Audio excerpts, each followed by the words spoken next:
ಕಾರ್ಯಕರ್ತನಿಗೆ ಕ್ಷಮಾಪಣೆ ವಿಡಿಯೋ ಹೆಸರಿನಲ್ಲಿ ಟಾರ್ಚರ್ ಅನ್ನ ಕೊಡಲಾಗ್ತಾ ಇದೆ. ಕ್ಷಮೆಯನ್ನ ಕೇಳಿಸಿ ವಿಡಿಯೋವನ್ನ ಹರಿಬಿಟ್ರ ಮಂಗಳೂರು ಪೊಲೀಸರು ಅಂತ ಹೇಳಿ ಕಾಂಗ್ರೆಸ್ ಕಾರ್ಯಕರ್ತ ಸಜಿತ್ ಶೆಟ್ಟಿ ಗಂಭೀರವಾದಂತಹ ಆರೋಪವನ್ನು ಮಾಡ್ತಾ ಇದ್ದಾರೆ. ಅಶ್ರಫ್ ಗುಂಪು ಹತ್ಯೆ ಕೇಸ್ ಸಂಬಂಧಿಸಿ ಹಲವು ಪೋಸ್ಟ್ಗಳನ್ನ ಹಾಕಿದ್ದಂತಹ ಸಜಿತ್ ಶೆಟ್ಟಿ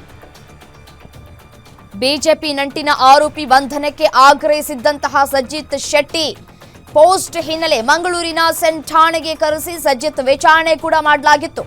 ಠಾಣೆಗೆ ಕರೆಸಿ ಎಸಿಪಿ ಪ್ರಕಾಶ್ ಇನ್ಸ್ಪೆಕ್ಟರ್ ಅರುಣ್ರಿಂದ ದೌರ್ಜನ್ಯ ಆಗಿದೆ ಅನ್ನುವಂತಹ ಆರೋಪವನ್ನ ಮಾಡ್ತಾ ಇದ್ದಾರೆ. ಸಜಿತ್ ಬಲವಂತವಾಗಿ ನನ್ನ ಬಳಿ ಕ್ಷಮೆಯನ್ನ ಕೇಳಿಸಿದ್ದಾರೆ. ಕ್ಷಮೆಯನ್ನ ಕೇಳುವಂತಹ ವಿಡಿಯೋವನ್ನ ಮಾಡಿಸಿ ಪೋಸ್ಟ್ ಮಾಡಿರುವಂತಹ ಆರೋಪವನ್ನ ಮಾಡ್ತಾ ಇದ್ದಾರೆ.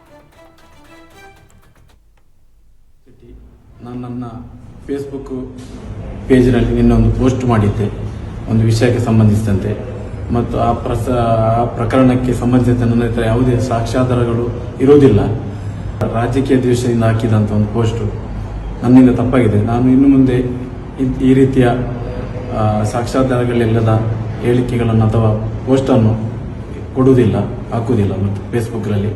ಮತ್ತು ಯಾರು ಕೂಡ ಇಂಥ ಯಾವುದೇ ಆಧಾರವಿಲ್ಲದಂಥ ವಿಷಯಗಳ ಪೋಸ್ಟನ್ನು ಯಾವತ್ತೂ ಹಾಕಬೇಡಿ ಹಾಗೂ ಪ್ರಚೋದನೆಗೆ ಅವಕಾಶ ಕೊಡಬೇಡಿ ಎಂದು ನನ್ನ ಮನವಿ. ನಾನು ಸಜಿತ್ ಶೆಟ್ಟಿ. ನಾನು ನನ್ನ ಫೇಸ್ಬುಕ್ ಪೇಜ್ನಲ್ಲಿ ನಿನ್ನೊಂದು ಪೋಸ್ಟ್ ಮಾಡಿದ್ದೆ ಒಂದು ವಿಷಯಕ್ಕೆ ಸಂಬಂಧಿಸಿದಂತೆ, ಮತ್ತು ಆ ಪ್ರಕರಣಕ್ಕೆ ಸಂಬಂಧಿಸಿದಂತೆ ನನ್ನ ಹತ್ರ ಯಾವುದೇ ಸಾಕ್ಷ್ಯಾಧಾರಗಳು ಇರುವುದಿಲ್ಲ.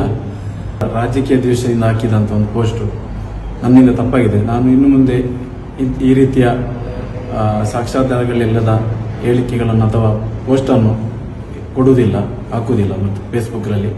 ಮತ್ತು ಯಾರು ಕೂಡ ಇಂಥ ಯಾವುದೇ ಆಧಾರವಿಲ್ಲದಂಥ ವಿಷಯಗಳ ಪೋಸ್ಟನ್ನು ಯಾವತ್ತೂ ಹಾಕಬೇಡಿ ಹಾಗೂ ಪ್ರಚೋದನೆಗೆ ಅವಕಾಶ ಕೊಡಬೇಡಿ ಎಂದು ನನ್ನ ಮನವಿ. ನಾನು ಸಜಿತ್ ಶೆಟ್ಟಿ. ನಾನು ನನ್ನ ಫೇಸ್ಬುಕ್ ಪೇಜ್ನಲ್ಲಿ ನಿನ್ನೊಂದು ಪೋಸ್ಟ್ ಮಾಡಿದ್ದೆ ಒಂದು ವಿಷಯಕ್ಕೆ ಸಂಬಂಧಿಸಿದಂತೆ, ಮತ್ತು ಆ